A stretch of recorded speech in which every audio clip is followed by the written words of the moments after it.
Guys welcome to my new session. तो आज हम डिस्कस करेंगे एचपीएसएससी का प्रीवियस पेपर, जिसमें हम पॉलिटिकल सेक्शन को डिस्कशन करेंगे। अगर आपने इससे पहले वीडियो नहीं देखी है तो मैं लिंक आपको डिस्क्रिप्शन बॉक्स में पिन कर दूंगा, अब वहां जाकर आप वीडियो देख सकते हैं। इससे पहले हमने हिस्ट्री सेक्शन डिस्कशन किया था। तो चलिए वीडियो को शुरू करते हैं, और ये हाल फिलहाल में हुए क्वेश्चन पेपर को हम डिस्कस कर रहे हैं। तो चलिए वीडियो को शुरू करते हैं। पहला क्वेश्चन है, which of the following describe India as a secular state, यानी कि इसमें से क्या चीज़ डिस्क्राइब करती है कि इंडिया एक सेकुलर स्टेट है। फंडामेंटल राइट यानी कि मूल अधिकार, नाइन्थ शेड्यूल, डायरेक्टिव प्रिंसिपल या प्रेम्बल टू द कॉन्स्टिट्यूशन। तो ये करती है हमारे पास प्रेम्बल टू द कॉन्स्टिट्यूशन, यानी कि उसमें लिखा गया है क्या नहीं कि भारत एक धर्मनिरपेक्ष देश है। ये किस में जोड़ा गया था? ये जोड़ा गया था हमारे पास 42 अमेंडमेंट कब हुई थी? ये 1976 में। 1976 में 42 अमेंडमेंट हुई थी।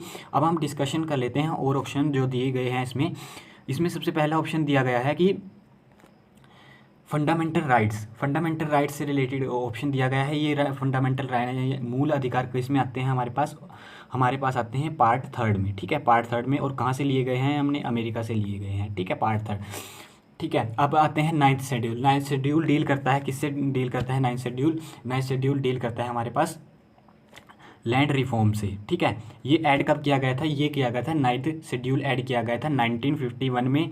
1951 में अमेंडमेंट, फर्स्ट अमेंडमेंट में लैंड रिफॉर्म से डील करता है। और डायरेक्टिव प्रिंसिपल यानी कि डीपीएसपी आते हैं पार्ट 4 में। ठीक है, डीपीएसपी आते हैं पार्ट 4 में, आर्टिकल 36 से 51 तक। ठीक है, 51 जो आर्टिकल 51A है वो डील करता है मौलिक फंडामेंटल ड्यूटीज से। ठीक है, मौलिक कर्तव्य से।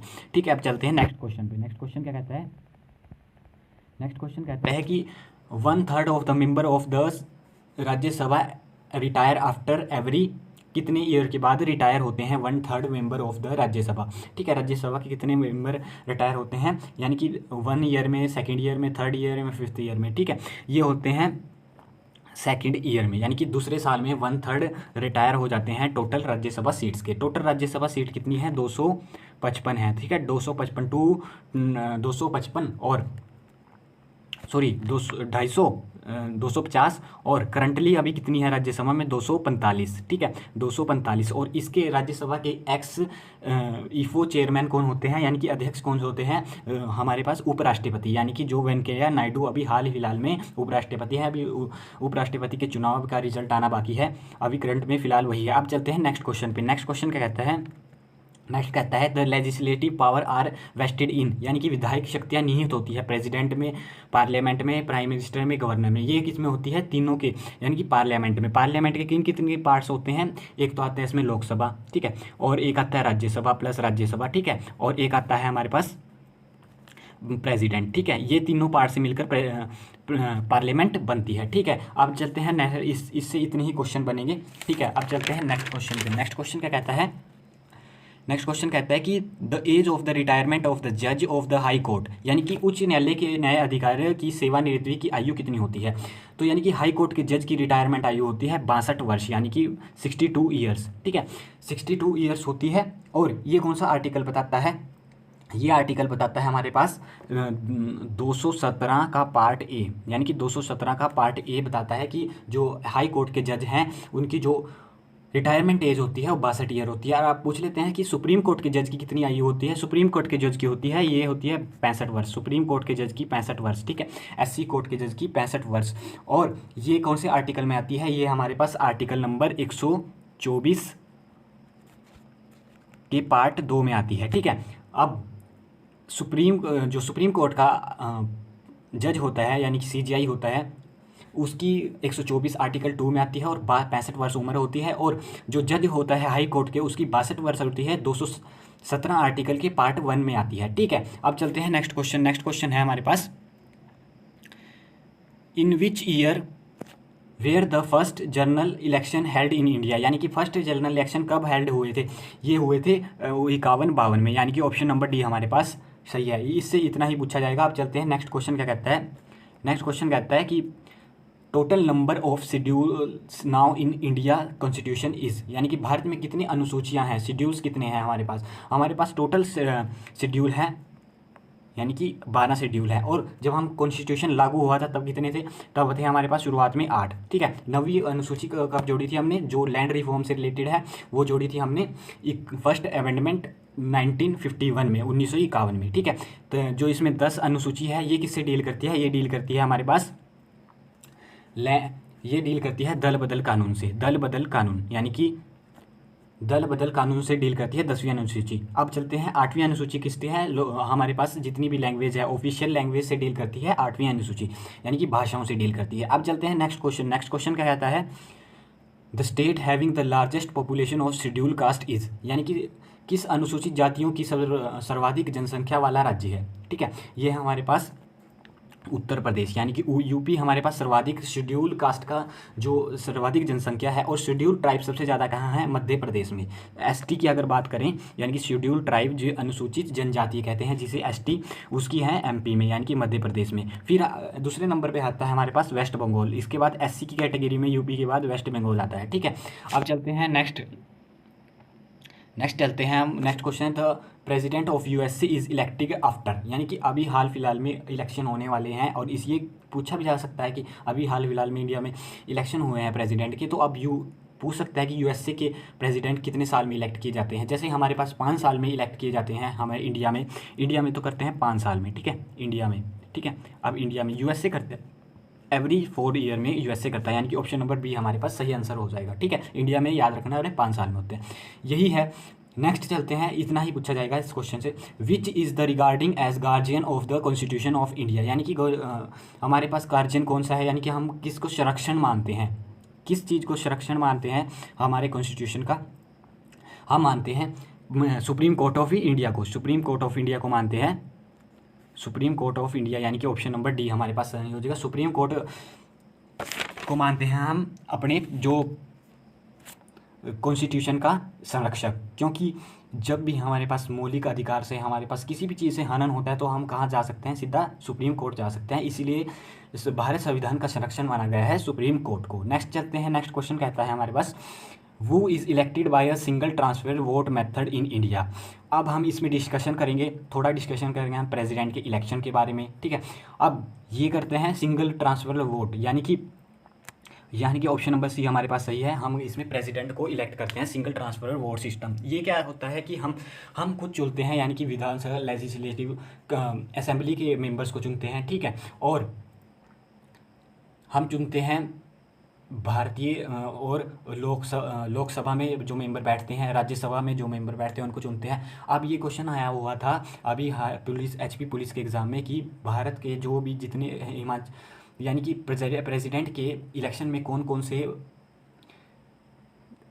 विधायक, यानी कि किस किस चीज़ में लोकसभा राज्यसभा या फिर स्टेट लेजिस्लेटिव असेंबली या फिर स्टेट एक विधायिका होती है। ठीक है, जिसे लेजिस्लेटिव, जैसे ये कुछ ही स्टेट में होती है, इसके जो मेंबर होते हैं वो पार्ट नहीं लेते प्रेसिडेंट के इलेक्शन में। ठीक है, अब हम डील करते हैं प्रेसिडेंट इलेक्शन। आर्टिकल कितने में आता है, आर्टिकल 54 में आता है, आर्टिकल 54 में आता है प्रेसिडेंट इलेक्शन। और ये जो इसका मैनेज करने का सिस्टम होता है वो आर्टिकल 55 में आता है, 55 में आता है, 55 में आता है आर्टिकल मैनेज प्रेसिडेंट के इलेक्शन को मैनेज करने का। ठीक है, और प्रेसिडेंट होना चाहिए, ये कौन से आर्टिकल में है, ये 52 में लिखा हुआ है। ठीक है, 52 में। ठीक है, और प्रेसिडेंट पर इम्पीचमेंट किस आर्टिकल के थ्रू होती है, 61 आर्टिकल के थ्रू इम्पीचमेंट। ठीक है, और ये पार्डन पावर, यानी कि क्षमादान पावर, यानी कि ये कौन से आर्टिकल में आता है, 72 आर्टिकल में आता है, 72 आर्टिकल में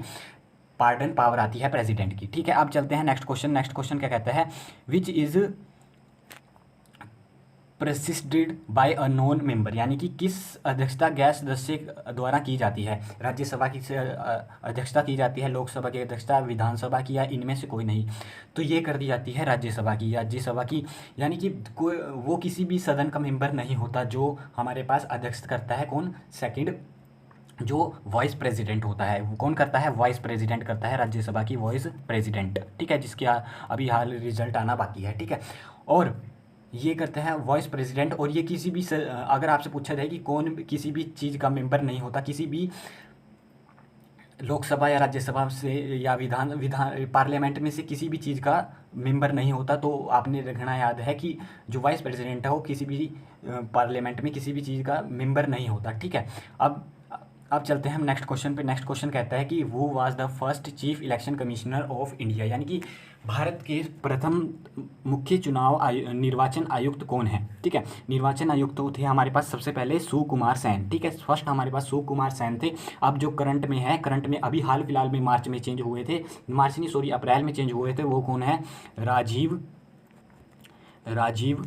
कुमार, ठीक है। राजीव कुमार अभी करंट में है, जो राजीव कुमार अभी करंट में है, ठीक है, आपने याद रखना है। और जीवी वालवांकर है हमारे पास, जीवी वालवांकर फर्स्ट लोकसभा अध्यक्ष थे, लोकसभा अध्यक्ष जीवी वालवांकर, ठीक है, ठीक है। अब हम इनसे ये जो इलेक्शन कमीशन है ये इंडिया कॉन्स्टिट्यूशन के पार्ट 15 में आता है, पार्ट 15 में आता है, ठीक है। इंडिया कॉन्स्टिट्यूशन के पार्ट 15 में आता है, ठीक है। और जो इलेक्शन कमीशन है आर्टिकल कौन से डील करता है, आर्टिकल 243 से डील करता है, आर्टिकल 243। अगर आपको पूछा जाए कि द इलेक्शन कमीशन कौन से आर्टिकल से डील करता है, तो आर्टिकल 43 से डील करता है, 243 से डील करता है। नेक्स्ट क्वेश्चन पे चलते हैं।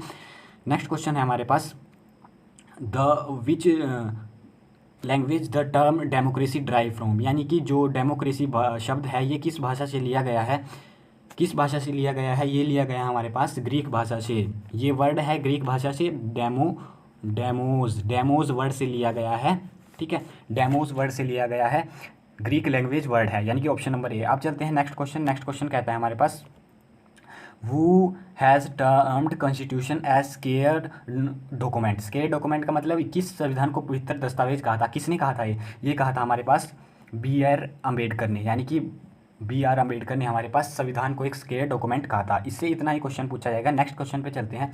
नेक्स्ट कहता है कि the joint sitting of the both houses of parliament is presided over by, यानी कि किसके द्वारा संसद के दोनों सदनों की संयुक्त बैठक की अध्यक्षता किसके द्वारा की जाती है, राष्ट्रपति के द्वारा, उपराष्ट्रपति के द्वारा, लोकसभा स्पीकर के द्वारा, इनमें से कोई नहीं। ये की जाती है, ये राष्ट्रपति के द्वारा नहीं की जाती, उपराष्ट्रपति के द्वारा नहीं की जाती, लोकसभा स्पीकर के द्वारा की जाती है। अगर लोकसभा स्पीकर, अगर हार्ड क्वेश्चन ये बन सकता है कि अगर लोकसभा स्पीकर मौजूद ना हो तो उसके स्थान पर जो राज्यसभा के डिप्टी स्पीकर हैं वो इसको प्रेसिडेंट क्या करेंगे, यानी कि इसकी अध्यक्षता करेंगे, ठीक है। वाइस प्रेसिडेंट कभी नहीं करेंगे, क्योंकि और इसको बुलाता कौन है, जो इसकी बुलाता है, इसको जॉइंट सिटिंग को जो पार्लियामेंट में बुलाता है यानी कि कॉल करता है, वो करता है प्रेसिडेंट, ठीक है। अगर ये बोला जाए कि joint sitting of both houses of parliament is called by, ये करता है राष्ट्रपति, ठीक है। आर्टिकल आता है इसमें 108, यानी कि कोल्ड की बात करेंगे, अगर बुलाने की बात करेंगे तो ये करता है आर्टिकल 108 से डील करता है, ठीक है।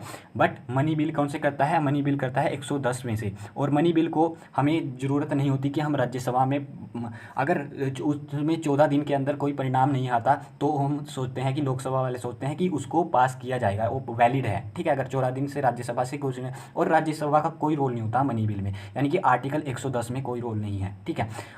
ये हमने डिस्कशन करे HPSSC के प्रीवियस क्वेश्चन पॉलिटी के। अगर इससे पहले आपने हिस्ट्री सेक्शन के नहीं देखे हैं तो मैं लिंक डिस्क्रिप्शन बॉक्स में पिन कर दूंगा। और ये इंपॉर्टेंट क्वेश्चन है जो कि आपके आने वाले एग्जाम से हर एक क्वेश्चन को हमने डिटेल से डिस्कशन किया। अगर आपको वीडियो पसंद आई तो वीडियो को लाइक कीजिए, चैनल को सब्सक्राइब कीजिए और मिलते रहेंगे। कल हम डिस्कशन करेंगे ज्योग्राफी का सेशन। थैंक यू, मिलते रहेंगे नेक्स्ट वीडियो में।